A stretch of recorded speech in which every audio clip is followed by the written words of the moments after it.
Most of the schedule, she doesn't get 2 minutes, 7 o'clock in the morning. You good, Todd? I think so, yeah. All right, well, let me introduce our guests, and then we can introduce ourselves. Our first presentation today is Cornerstone. You all have their application and cost-benefit analysis in your packet, but wanted you to have a chance to hear directly from them. So this morning we're joined by Eric Hepkins, the CEO, Mary Shaib, the COO, and Drew Dunlop, their CFO. So, Dan, you want to start with you, I guess?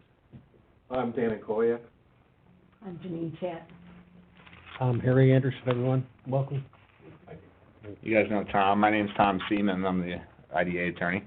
Darlene DiCarlo. Todd Fergali, I'm chairman of the board. Welcome. So we'll turn it over to you all to give us a summary of things. The board's certainly aware of the broad project and that, at this point we'd be looking to induce strictly from a county and school district sales tax, the back office portion as opposed to any of the retail piece they've seen, drawings and site map and stuff. So last meeting anyway, so if they were here, but I'll turn it over to Yes, sir.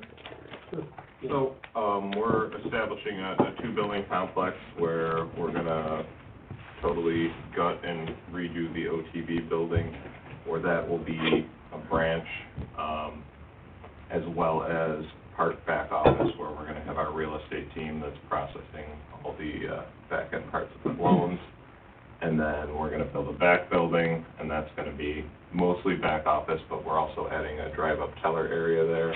It's gonna have 3 lanes, ATM. So that's the smallest summary of it, but the reason we're doing that is we feel, well, at our main building, we're completely full, and we're looking for more space as we expand and grow. We just entered Erie County last year, or was it 2020? 2020. At the end of 2020, we expanded our charter so we can now operate in Niagara and Erie County. We've grown about 25% in the last 2 years. We've added, I think, 20 employees. We have 130 employees now, and we're hoping to keep that going. We have about $600 million in assets. We're hoping to be $1 billion by the end of the decade, and we're already the largest credit union that's headquartered in Western New York, and we'd like to continue to build on that and be the most trusted financial institution in the area and, be centered. We're the largest financial institution centered in the area now. Mm-hmm. Headquarters, yeah. Headquartered. In Niagara County. Yes. Evans Bank is headquartered in M&T is switched to more, I think. Yeah, Mhm. I don't know where Evans is. Taking the same path HSBC did, I think. That was a perfect summary. I think, for us, we've kind of tossed around some options. We've looked at putting an annex on our headquarter building on Rapids and Transit, and that was we almost went through with that actually, but we kind of had this issue, kind of brewing with our Stevens Street location. That wasn't technically our first, but it was basically our first location, and the building is just kind of a aggregation of several different additions over the span of decades, and it's just turned into something that's sort of over our heads in terms of our ability to kind of get it back to what it needs to be in order for it to be really usable for us. And so I do think that there's going to be some interest in that, though, and I think there's going to be a good future for it. But it's just, like I said, it was over our heads.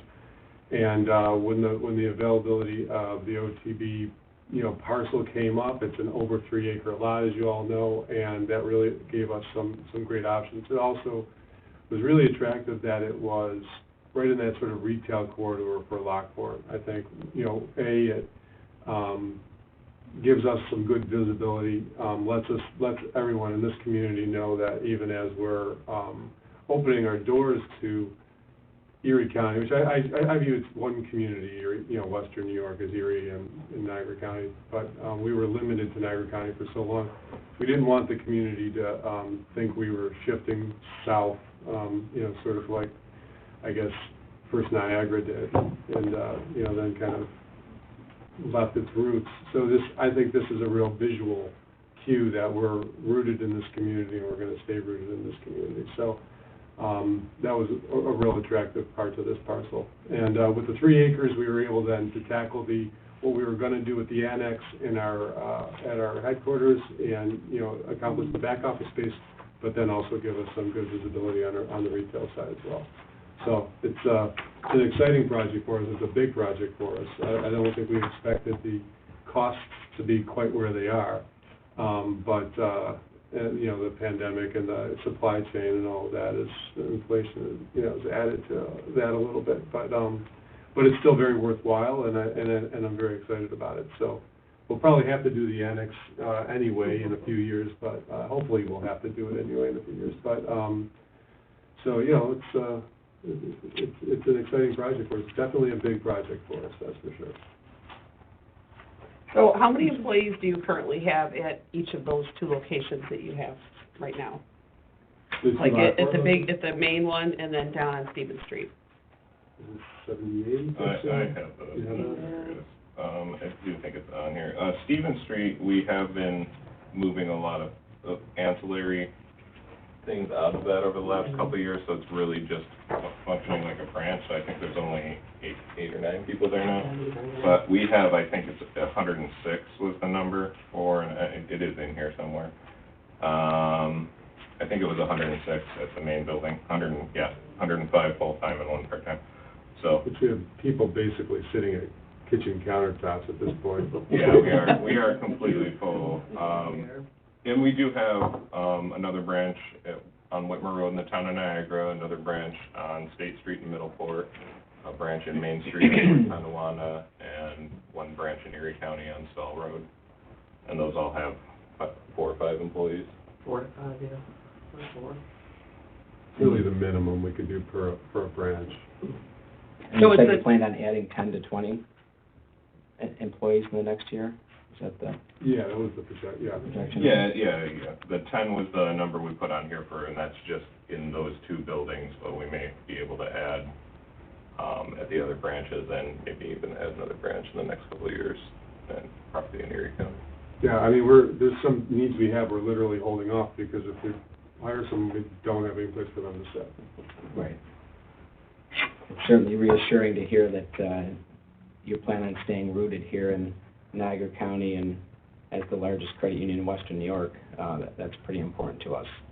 Yeah, I can imagine. I worked at Evans Bank for a few years, and I grew up in Evans, New York, Angola, New York, it was sort of the hometown bank there.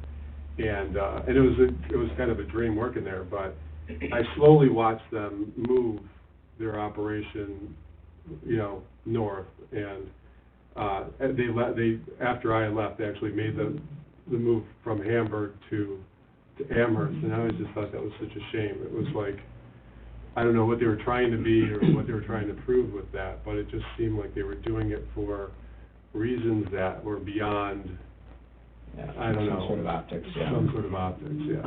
Yeah, and for our history, so we've been around for 67 years? Formed in 1957. And we were unit number 1 federal credit union with the Harrison Radiator Union is what we were formed as, and I think in 2003, that's when we changed from being based on companies, which is seg-based, to being an open charter to anyone in Niagara County. Changed their name at the same time frame.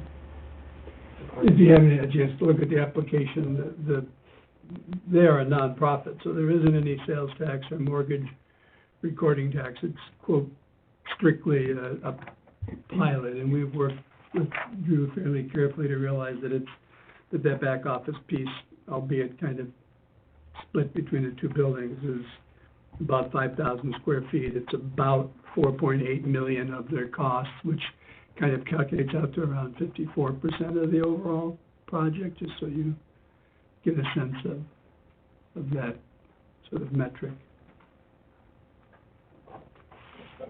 back office will be processing loans, processing transactions, debit card, credit card, ACH, wire, all the things we do. Mortgage processing. Yeah, and mortgage will be in the other building and all that stuff. We got our fraud team and, It's not related to the project, but one of the other things we've met on is that they've really moved a bit more into and made their business banking a bit more commercial, which allows me another option as I meet with either new companies or companies that have other needs to be able to add that sort of suite of products to what we let other companies know about. So that's a bonus for us as well. Yeah, that's been a real great program for us. I think we just opened our doors to business lending about 18 months ago, and we've already done $20 million in commercial loans. And most of that is, either in, residential, like apartment buildings and things like that, or construction.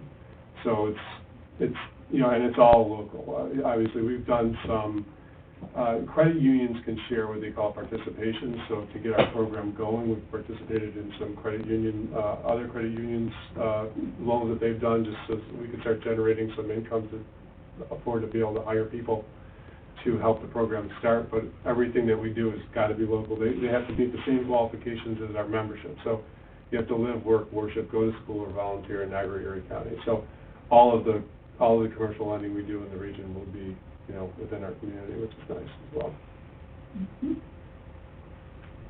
And we don't, our balance sheet doesn't support it, but we don't do commercial lending to the big multinational, we will never lend to a rich products.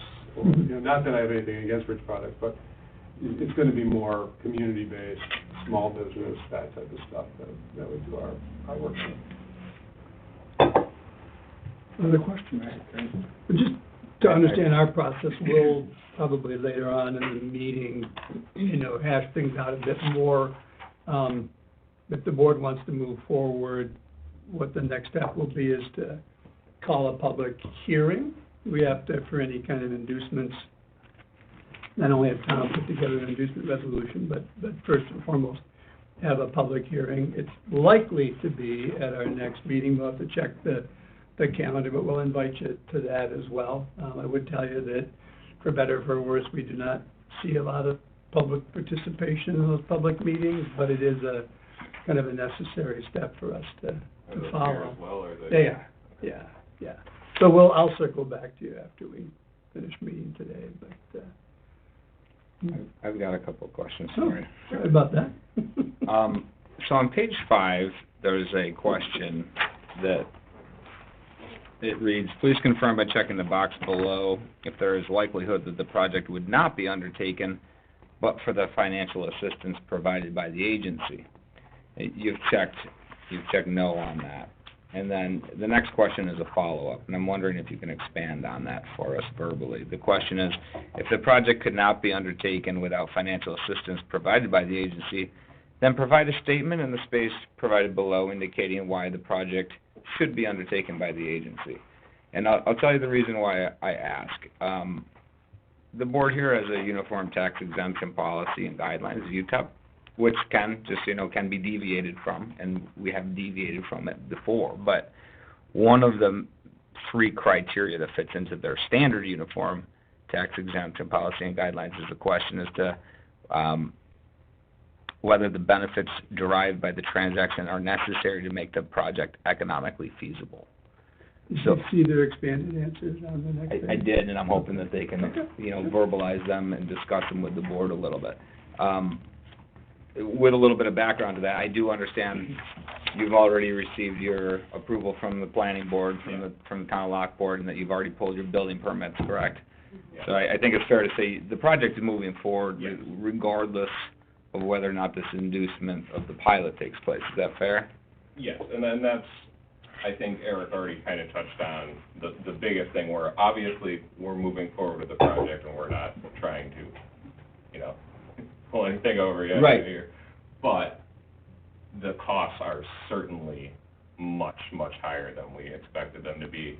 I think we engaged in buying this property very early in the pandemic, and construction costs, I mean, just from our construction team, I asked them, I think, 40% more, they think, than it would have been if, pre-pandemic to now. So, I mean, as much as we're committed and we need this building to continue our operations, it is a substantially more cost to us. So, I think we kind of touched on it. It might slow our pace of hiring because of the additional cost. The other thing is, again, we're a nonprofit. Again, we're fully centered here.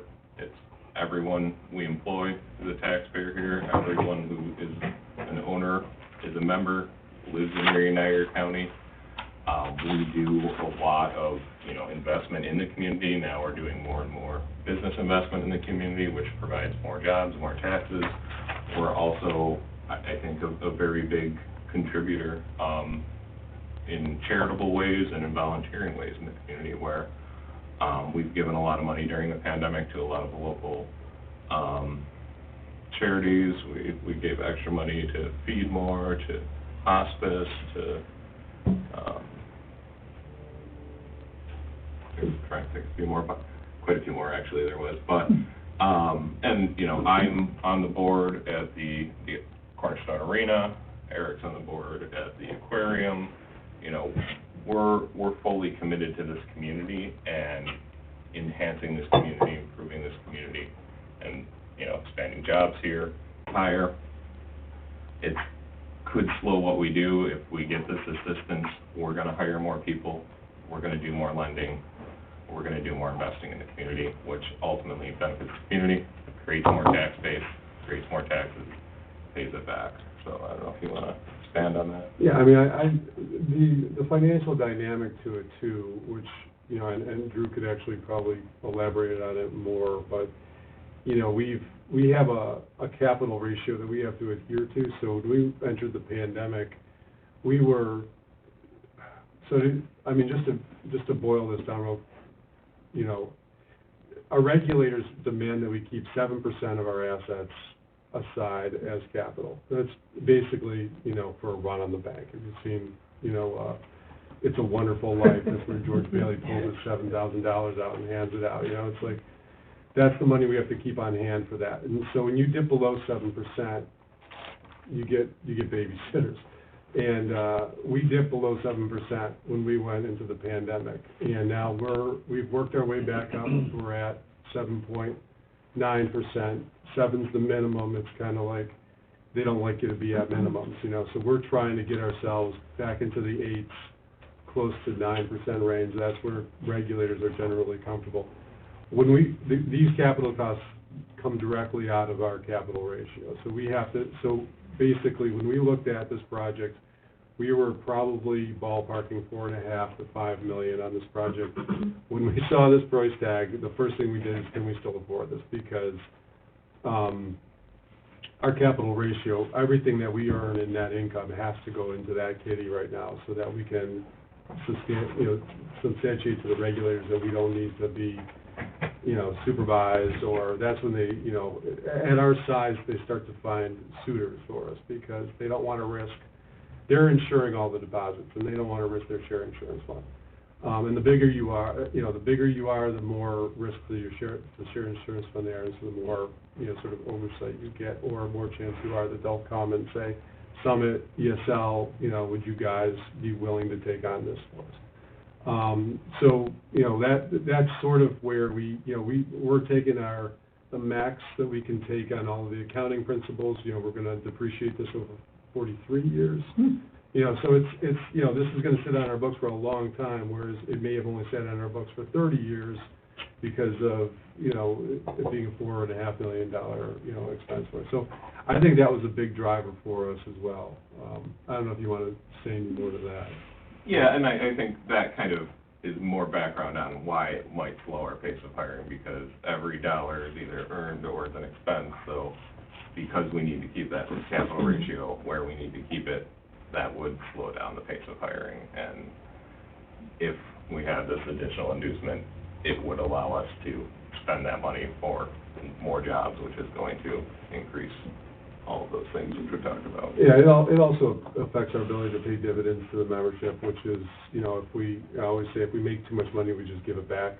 I mean, we can't keep it, it doesn't go anywhere, it's a co-op. So basically, if we end up in a situation where our net worth is in a comfortable zone and we've done well that year, we take a portion of those proceeds and just give it back to every shareholder equally. So that affects our ability to do things like that as well. And every member is a shareholder equally, which is, we have 43,000 members. What are, excuse me, what are the plus and minuses of your capital ratio dynamic? When you look at basically the formula as you compute your capital ratio dynamic that you're accountable for? Well, it's basically our total assets, which is our deposits plus any, physical assets that we have, is the denominator. Our whole balance sheet, our deposits, loans, and any physical assets. Okay. And then it's the numerator is literally that bucket of money that I just call it I call it our kitty. But it's basically any retained earnings. It's our net profit. It's your net income. It's the only place that can come from, is our net profit. So if we put out you can look at any credit union works the same way. If they put out a net income of $4 million and you think, oh, that looks great, then take a look at their net worth for a second and see where that's at.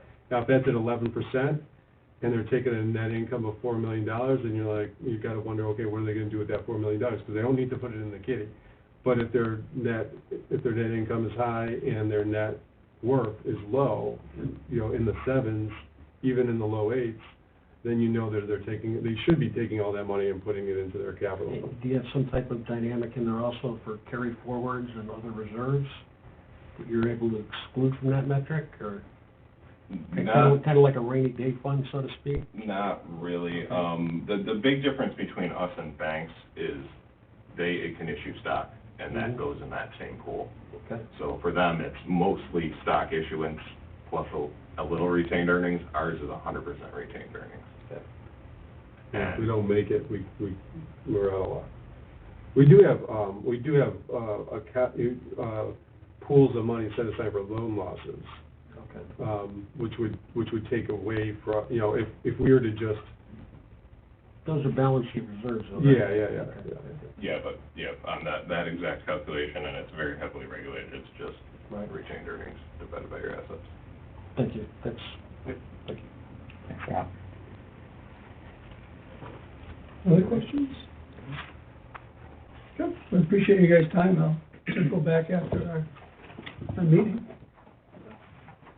At least you found us. So I don't know in the future. Thank you. Thank you, everybody. Thank you. Thank you. Thanks for having us.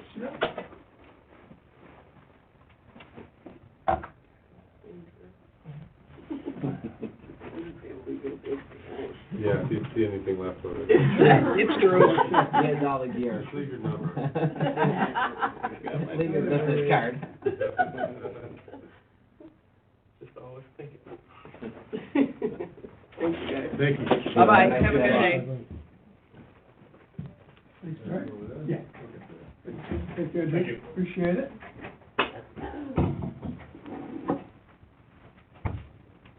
I wonder when they're looking to abandon the Stewart Street location. Probably as soon as they're up and operational, which according to this is end of '23. That's okay. There. Hi. Hello. Morning. Anybody's more familiar, certainly, with PADMA. You also had in your packet a revised application from Steve Wynn. We'll let PADMA talk about that, but you have that revised application with costs and elements included have gone up a bit and changed, and then I did update and redo the cost-benefit analysis as well. So, welcome back, I should say. I don't know how many of you remember me. I'm Padma. I'm with a company called Buffalo Renewables.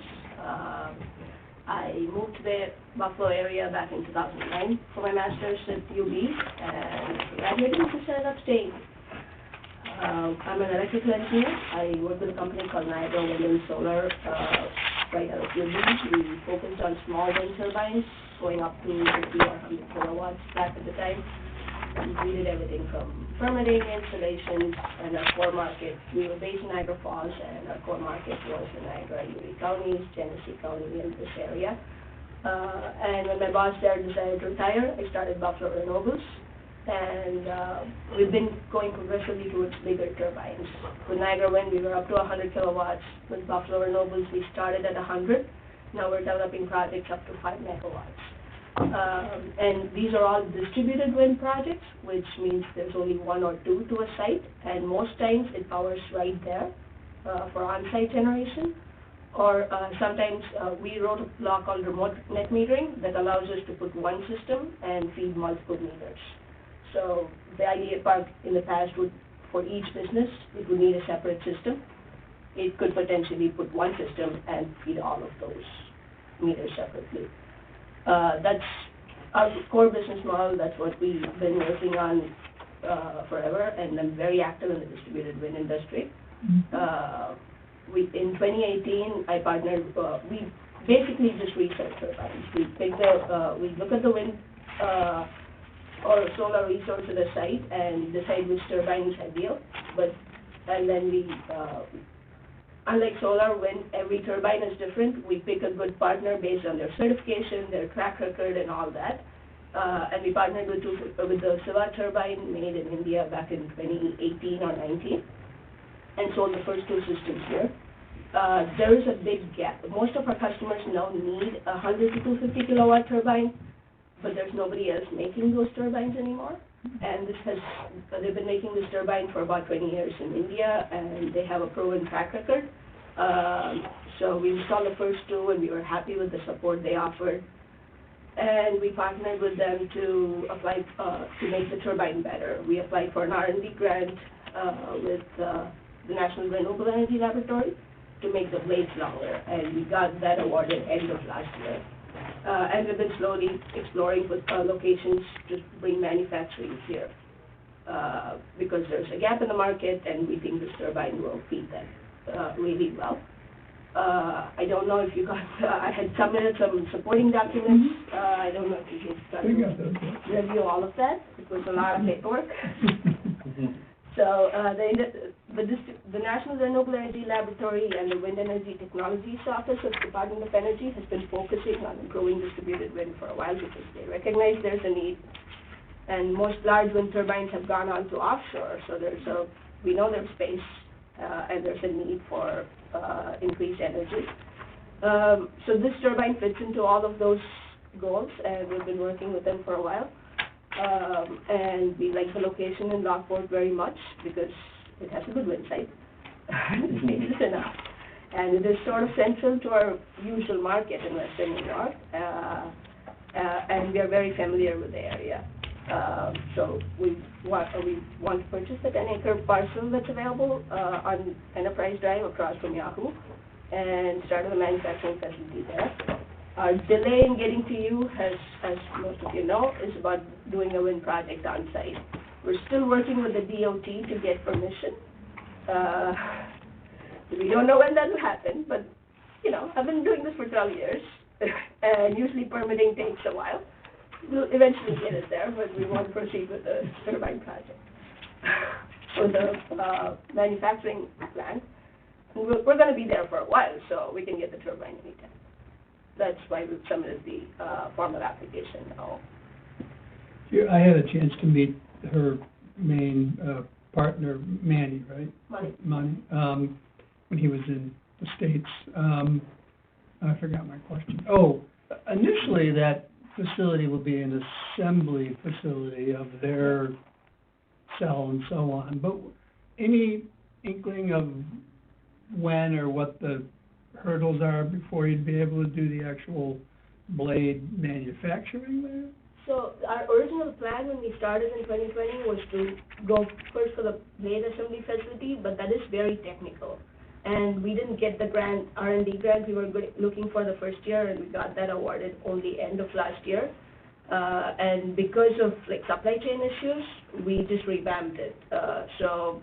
We're actually making the grant with NREL was to make prototype, design the blade, make prototypes, and get it tested in Colorado. So now we've ordered prototypes from a sub-vendor. They are making the prototype blades for us, and they're ready. They're getting shipped to Colorado in the next couple of weeks, and they'll be tested. So once we know the final design, and that grant ends like end of July next year. So first we'll do the assembly facility, start with that, and if we have to make any design changes based on the test results, we'll do that and implement that sort of in phase 2. So if we start the plan by end of 2023 or early 2024, we'll start the blade facility end of 2024. Does that make sense? The other thing that looked new was reference to rooftop solar. Do you want to talk about that? Yeah, the property can be south-facing, and there's no shading issues, and the interconnection capacity is there. What? So that's for sure. Yeah. So whatever structure we build, we'll be able to install solar on that too. And then with that solar power on the roof and the turbine, what would you do with your excess power? So, like I said, there's a remote net meter law. We could sell it to somebody else or sign up others. We partner with a few businesses in the area. We could give it to them, or it just rolls over as we ramp up. The net meter law in New York is it's sort of like AT&T rollover minutes. You know, it keeps rolling over. On a residential meter, at the end of the 12 months, they reset it and give you a check for a very small amount. On a commercial meter, it just rolls over and stays with the account. So we can use it when we need it. Go ahead, Thomas. I think I'm missing some pages from our No, application. Don't tell me that you didn't do it. Like 2, Excited. 4, No, 8. Great. Yeah, I have 1, 3, Um, 5. One of those pages, Padma, indicates all the different incentivizations that you're looking for. Are you looking for a pilot as well as sales tax abatement as well as mortgage recording fee abatement? All three? Okay. That was the reason the change in cost. The preliminary application I submitted didn't include the wind and solar, because we were not sure what we were doing with that. So whenever we do it, we'll have to redo the pilot, and we would need the tax abatements for that also. That's why the cost went from 1 point something to 2.52. I would have told you before if I had noticed. No, Before, but- some stuff that I don't want double-sided, you know, stuff. The other thing I You wanted don't to want to be odd. The other thing I wanted You're only to wrong. address is probably also not on one of the pages they have, is that in the updated application, there's a reference to 2 grants. I'd love to have you talk about those. They're related more to the renewable energy creation. But just so Tom knows, I did just do a quick, you all remember the whole prevailing wage BS, and those 2 grants don't trigger it. One, they're below the 30% threshold, and obviously this isn't a $5 million or above project, but can you just address what those 2 Yeah. opportunities are? So, one thing, there are federal tax credits available that make this project interesting. One is for any renewable energy system, there's a 30% federal tax credit. That's for sure. But this is all based on the law that just got passed, the Inflation Reduction Act. It gives a lot of things, but none of it is clear at this point. The Treasury is and the IRS are supposed to give us guidelines on what the requirements are or what they're actually giving. So the federal tax credits for any renewable project, whether wind, solar, geothermal, any of those, is 30% of the total project cost. And that we know, based on domestic content, depending on when we complete and start assembling the turbine here, we could get an additional 10% of that. And those guidelines haven't been announced yet. And the other one that they introduced in this is the manufacturing tax credit for domestic manufacturing of clean energy stuff. There is another new section that they introduced. It's so brand new, nobody knows what it is. But it could be 30% of the total project cost. For any equipment or the facility construction for manufacturing blades, turbine, assembly facility, all of that. Those are the two that we've indicated there for sure. There could be other grants and incentives, but we don't know those for sure. So if you can help me, I'm just kind of curious, based on what you were just talking about, as well as your reference to the real property tax law 487 in terms of your project being a renewable energy project, is that due to the fact that you're going to use solar in the wind turbine, or is that due to the fact of the nature of the manufacturing of what the product is? So the RPTL 487 is for any wind or solar thing. So New York State gives a 15-year property tax exemption for clean energy projects. But it's a weird law. It allows the local jurisdictions to opt out. Which Niagara County has opted out. Yeah. I didn't remember that. I just looked it up, and that was another reason I added the wind and solar cost to it. So the local jurisdictions opt out because as soon as there are large wind or solar projects coming up, they get scared that they're going to use that to bypass paying taxes, and they don't want to lose that. Technically, most large projects need other things from the town and county, so they will come and negotiate a pilot. But the law doesn't allow the local jurisdiction to say, no, we don't want to tax small projects. We want to only opt out for systems this size and bigger. It's just one law, and they just opted out. So if that applies to not just the town tax, also the school board, the county tax, everything. In some counties, the county IDA has just partnered with anybody who installs even a tiny little solar system to go help them and do a non-economic pilot to do that, because we were applying for a pilot anyway. I just included that as well. Right. I guess I'm still just a little confused. Is it that law is applicable to your project because you were going to put the wind turbine up? Yeah. Yeah, not because of the nature of your manufacturing. No. Yeah, just for the wind and solar. Due to the wind turbine. The way the law works, it increases the property value, but exempts that increase. So right. So it's applicable really only to that component of the whole thing. Yeah. Right. Okay. We dealt with that recently. I mean, we talked a lot about RPTL 47 and pilots because there's a solar project. There's a commercial solar project that's moving forward in the town that came before this board, so they're familiar. Somewhat. It's complicated. I mean, it's complicated. It's worth hearing about 100 times. It's a complicated law that has some weird twists and turns. It does, and nobody knows what at the end of the exemption, even before they opted out, nobody exactly knows what to assess it at the end of 15 years. Right. So it's up to each town and each assessor at the time or 15 years later. So, but I guess most of them figure like 15 years later, I may not be in this job. I don't know. I think that someone else. The state did. They did implement an equation. Yeah. I know that it applies to solar facilities. I'm not sure how it applies to other types of renewable energy facilities. I think it probably does, but it sets the rate for what a facility can be assessed at.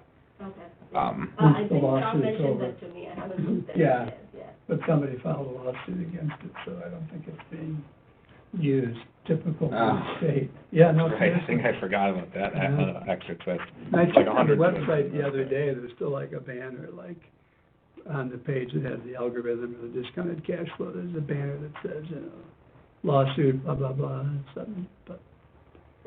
Most of our clients tend to be farms too, and ag and markets considers wind and solar that goes to power the farm, not like if they lease the land for a large facility, as a farm structure.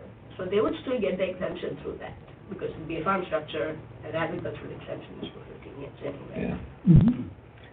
But I think it's worth noting that Patton's project is not just for manufacturing and job creation, but it also fits into the governing statutes of the IDA in the same way it really, in some respects, that the solar project would. So it's really almost got two things that allow for incentivization pursuant to the state regulations going for her. Which solar project? The one that we did. The other solar project that was incentivized by this board was incentivized because the IDA regulations, the state regulations allow for incentivization of green energy projects. Oh, okay.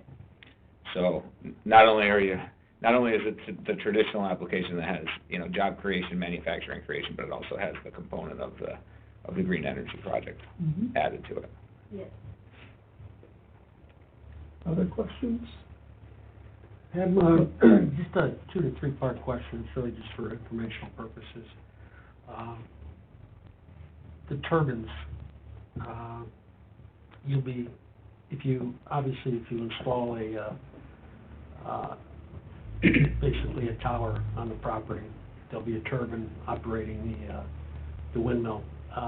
Second part of the question is, am I correct that the turbines are still basically lubricated with a synthetic gear oil? And the third part of the question is the state DEC, do they put any requirements on containment of that synthetic gear oil in the event of a catastrophic failure? Is the state DEC on board, or are they kind of an antagonist in terms of secondary containment, loss prevention, spill prevention? Does the state DEC become a roadblock at all in the area of containment? No, we have not had any issues with DEC regulating the operation of the machine, because it's a machinery operation, I think, so I don't think DEC has jurisdiction over that. This turbine does have a gearbox, not all wind turbines do. Okay. Most smaller turbines tend to be permanent magnet direct drive systems, Okay. because gearbox has additional maintenance. They're cheaper, they're more, sort of like plug and play. So this turbine has like a Siemens generator and a Kirlosker gearbox, so even if Siva goes out of business, if there's an older system that needs things, we can buy the generator and the gearbox and all of that. With a permanent magnet direct drive system, we can't really swap anything. Right. So we'll just have to send it to the manufacturer. So larger turbines tend to be the gearbox design, which is better for us, but it also has oil. It cannot be burned. It has to be recycled. Which played around with it. We couldn't burn it. Do you know what the reservoir capacity is on one of the turbines? It's 30 gallons. 30 gallons? Yeah. Okay. So it gets replaced from the factory within the first 3 months, first quarterly inspection. It gets replaced, and after that, it gets replaced about 4 years. We test the oil at every annual maintenance and send it to labs. And if it requires replacing, it gets replaced then. And at that point, we have to drain it and send the oil for recycling.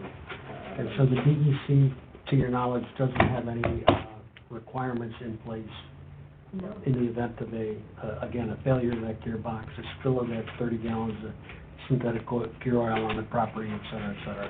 No, they don't. But we do have a way to drain it. We have for maintenance, we do that, and so this is not an issue. Thank you. Padma, can you just remind the board how many jobs you plan on creating and what sort of jobs those would be, like, as far as like the title of the job and also like the salaries associated? The jobs will primarily be assembly line jobs for the turbine assembly itself, and some high-skilled labor for fiberglass manufacturing for the blade jobs. So we would put the application like 15 because we want to be sort of conservative, and the salary ranges will be $35,000 to $60,000. And there'll also be wind technicians, which would be the higher end of the pay. Okay, thank you.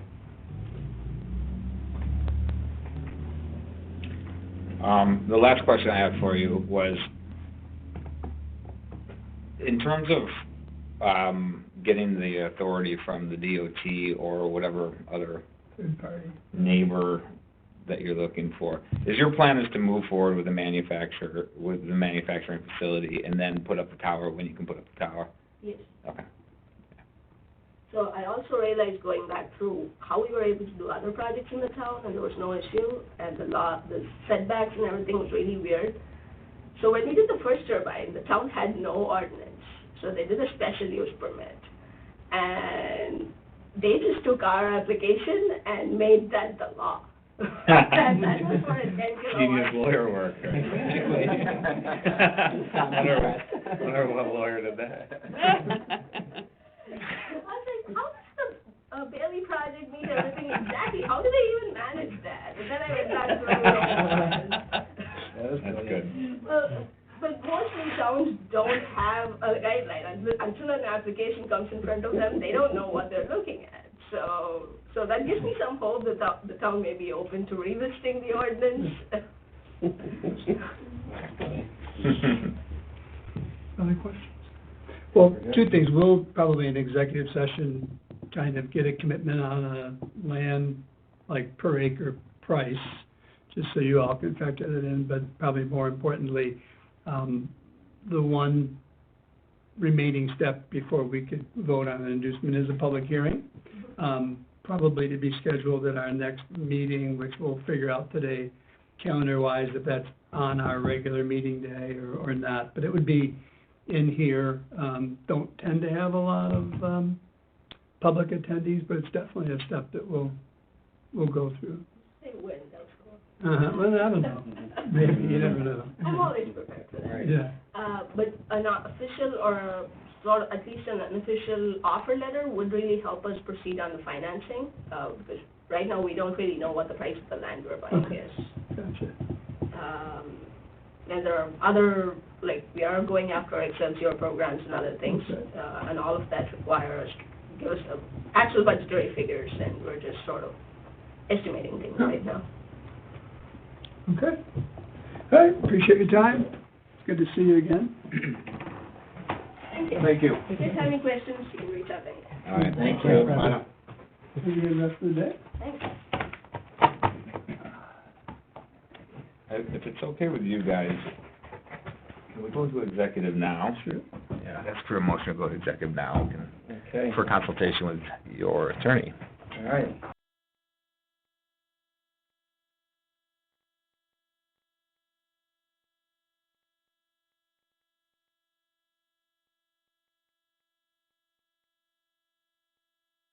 One for the right one. Yeah. Exactly.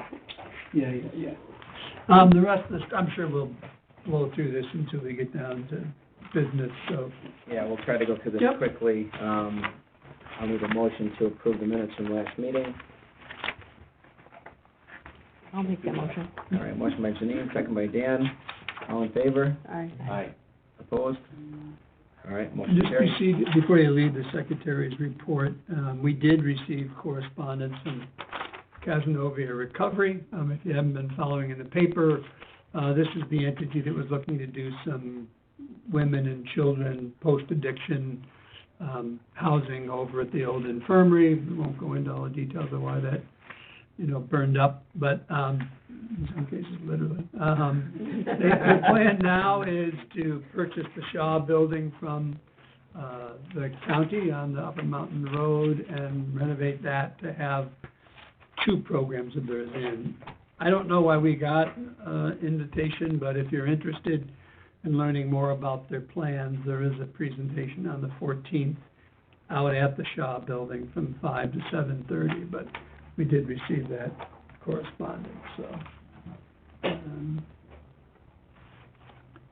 All right. Treasurer's report, Yep, you're that's going to me. cover that, Tom? Yep, Okay. you grab your thing real quick, 5 minutes. In this case, it is a double-sided copy. I'll start with the statement of cash transactions, simply the interest from Evans of 411. You saw from last month, the general review, it was really the town, my mileage, 2 months of Toshiba, the 100-hour National Grid, and then both the entrance maintenance and brush hogging for Lawnsmith. If you go to the income statement, same thing, you see the interest, operation, building, utilities, rent is the Lawnsmith. And just so you see under advertising promotion, the $68 was a portion of thank you cards I had Summit Print and Mail put together. Half of them have the IDA logo, the other half have the Town of Lockport logo. You know, even in this day and age, there's still opportunities to fire off a quick handwritten thank you note, and we had nothing, so that's been done. But anyway, expenses for the month was $67.05, and the net loss was $62.94, and the year-to-date surplus was $12,322, 1 month to go. Balance sheet, you can see the checking and savings account balances. I'll just highlight the bond payable, both the current portion and the long-term, because you're going to see those interest and current portion being paid in December in the bills. But other than that, I think the balance sheet's unremarkable, so I can take a motion for that. That's just questions. So moved. I'll second it.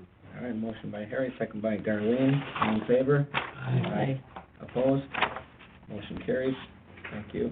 All right, and on the flip side, you have the bills is only three, the $100 payment, the nice thing for their portion of the sign, mileage for me, and then the reason that Town of Lockport payment is so big is you've got our monthly contract, our half of that Summit MSP, and then most notably, the Rapids Road principal and interest which would have come to $61.60, and then I think the interest is usually in the $700 range, so that's how much of that's being made up. Take a motion to pay the bills. So moved. Second. Motion by Harry, second by Janine. All in favor? Aye.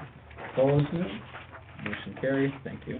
All this stuff is super light. One is, I'm gonna get some training on the 13th of December on that Size Up Western New York, that micro business, market research product that I've already started to play around with a little bit. I think I sent you pictures of the damage done to the Upper Mountain Road light. It was Polly from the water department came in the other day and said, hey, do you guys know your light's damaged? So it's nice that he's, quote, keeping an eye out for us. My sense is in that one winter storm we had, somebody couldn't make the turn into the park, slid over. Good news is they missed the cement sign, but they went through the bed, albeit heavy stone, but also just obliterated the light. I have reached out to Hildreth to give us a price to fix it, and or maybe it ends up maybe being both, just by being how much the conduit. Not heard from them. I don't have a contact anymore there because Tom Hildreth isn't involved with the business, at least certainly to the extent he used to be. But we'll get that quote if it's under $1,000, which it certainly better be. I don't need to send that out to bid, so I'll let you know. Did send out about 65 or 70 holiday cards just to keep communication up. And I'll reiterate what Tom said in terms of the holiday party, even though it's tomorrow. If you weren't sure and you want to RSVP at this late date, that is not a problem. That's it. That's at the Country Club, right, Tom? Yep. Mm-hmm. 6 Should to be 8. nice. Yep. Old business, I don't have any update. I will just tell you that Evans Bank, Mark O'Hearn, was in here yesterday. I'd made it clear to him that we don't love the $411 and that there's efforts underway to put a portion of our $1.6 million into treasuries. His comment to me was that may not be doable in New York State directly, not using a broker or a bank. Claimed he was going to send me something that potentially showed those regulations. If I get that, I can share it with Eric just to see if that's legit or not, but that's still open. Under new business in your packet, you have the board evaluation. I don't think, Dan, did we get yours? No. Okay. So do it, you get a chance, and if you want me to give you a blank one, I can. I would just say to you that, I'll present it again, but if you open that up really quickly, you can see that you know, the worst ranking, if you want to be, is in number 14, where you all feel empowered to delay votes or defer agenda items. That I personally think is just a cultural board operation scenario. There's certainly nothing that prevents any of you from doing that. The other one that has slightly reduced rankings, and that is a repeat, is number 6. And when I present the annual report, I will admit those are somewhat repetitive goals. And with a lot of the action we've had at the end of this year with the various projects, I might be able to have that be less repetitive. So I'll let you know, but if Dan gets us his, we'll officially give you another one that has all 7 responses. And then really quickly, unfortunately for the Paris report, we do need board action on our 2022 fee schedule, which has not changed, both either the legal fees or our fees. We also just gave you a sense of the bylaws. Nothing has changed in those, but we do need to show that the board reviewed those. The one that I don't think I've done in the past, but clearly is called for in Paris, is that the Code of Ethics also gets looked at and thumbed up each year. And then lastly, and maybe more substantively, the UTEP policy that Tom's been referencing. That did get changed last year, just so you know. And this, by the way, covers both what can we do and what do we do if we need to recapture pieces. And it does have that deviation piece in it. But I'm just trying to think where we put the bottom of page 1. Last year we added the prevailing wage piece, that if a project exceeds $5 million and the public funds exceed 30% of total project costs, it triggers the prevailing wage piece. So that is new, but it was in there last year. So it would be good to get a motion on those 4 documents. Okay, I'll take a motion. I'll be happy to answer any questions. I'll take a motion on the new fee schedule and revised documents for UTEP. Bylaws. Bylaws. And Code of Ethics. Code of Ethics. Yep. I'll make that motion. Okay, got a motion by Darlene, second by Janine. Opposed? Okay. All right, motion carries. Appreciate it. So now I think we should do, if you're open to extending the sales tax exemption to May of '23, I think we'd need a motion on that for Beisenberg's project.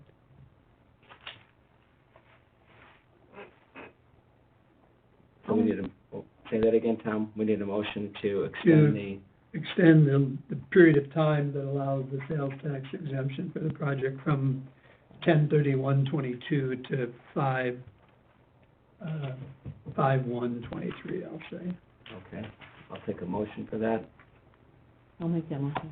Motion by Janine, second by Dan. All in favor? Aye. Opposed? So the last thing that leaves is the calling for the two public hearings. So we should try to have them do separate Okay, motions. on so that. we have 2 projects on the docket. I'll take a motion to move forward with the Cornerstone Community Federal Credit Union pilot and project. Public hearing? And public hearing, Yep. correct, thank you. So moved. Second. Motion by Darlene, second by Dan. All in favor? Aye. Opposed? Motion carries. And then the second project, we are looking for a motion on the SEVA Powers America Incorporated pilot and project and public hearing. All right, so moved. Second. A motion by Darlene, second by Janine. All in favor? Aye. Opposed? Motion carries. I'll talk some more to Tom about it, but I'm thinking we'd still just schedule them here. I get the whole wind piece, but it isn't like it's a project with neighbors around and so on. And again, sadly, we've had very little, and we don't get any press coverage of this meeting. if Ben had come or Ben had called me and asked what had happened, you know, then maybe I could see that article generating some stuff, but there really isn't any follow-up with us on what's going on in our meetings, even though he does get the agenda that would have shown those two presentations. But if it changes, we'll let you know, but, We would be looking at December for that? January, you mean? Or Yeah, January? January, Oh, yeah, this is December. yeah, January 12th, yep. Yep. There's enough time to do that, so. All right, any other business before we close? I'm gonna make sure we don't miss the fact that this is Harry's final meeting. His term is up and he's chosen not to review it, and I just wanna personally thank you for your time and energy. I know your schedule made it more difficult, but every time you were here, you always had some excellent questions, so we appreciate your efforts over the years, for sure.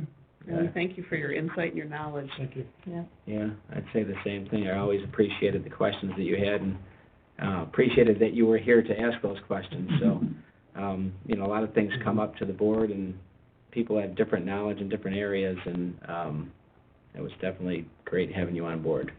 Absolutely. Okay, take a motion to close the meeting. So moved. So moved by Harry, Second. second by Darlene. All right. Appreciate it, got a lot done, and Yeah, we're gonna miss you. Miss all that insight. so Eric didn't make it